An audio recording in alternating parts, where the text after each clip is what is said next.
This northern gannet is the first known casualty of the Gulf oil spill.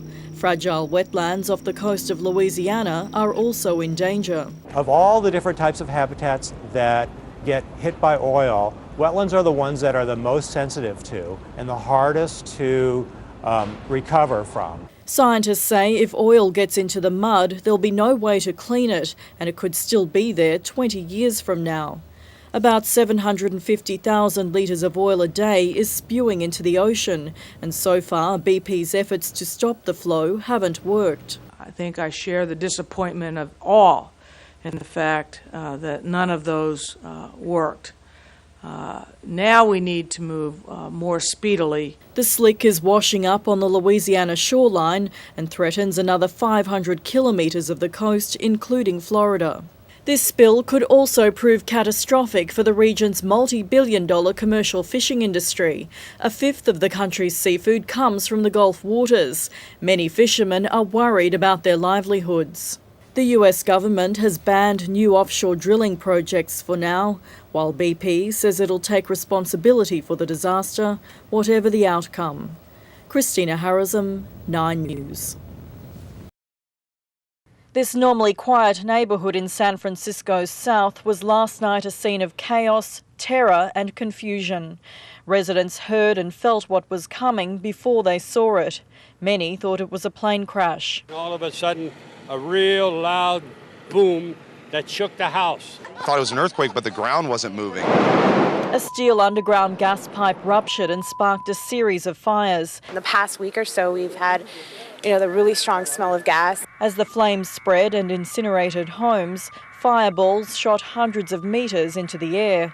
The first explosion ripped a crater in the ground and melted the bitumen. It was amazing. The hole in the ground is as big as that intersection right there. It's huge. Like other families who were home eating dinner, 14-year-old Ryan Marquez and his 10-year-old brother ran for their lives. We just ran out with nothing but the clothes on our back but no shoes. We have completed 75% of the property on initial search with the rescue dogs. The other 25% of the residences are still too hot to enter.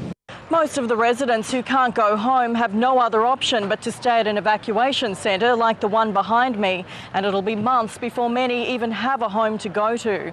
This is going to be a long haul for the city and all of our residents for a number of weeks to come. A state of emergency has been declared, and while the fire is out, the area remains a no-go zone. In San Bruno, California, Christina Harrison, 10 News. His name says it all. He has the will and the power and wants to be number one. He was the favourite to win today's Grand Prix at Long Beach. Oh, we like him. He's Australian, he's good. The 29-year-old from Toowoomba started up front and led early off the pole, but American Ryan Hunter-Reay passed him after the first set of pit stops and kept the margin to win. Power says gear problems during the 18th lap slowed him down. I thought my race was finished at that point, and two guys went past and then it went in gear, and we were able to keep going. Despite his disappointment, the seasoned driver is still leading the championship. He hoped to make it a record 3, but lost to Penske teammate Elio Castroneves. It gave Penske its third win for the year, a team dominated by Australian drivers.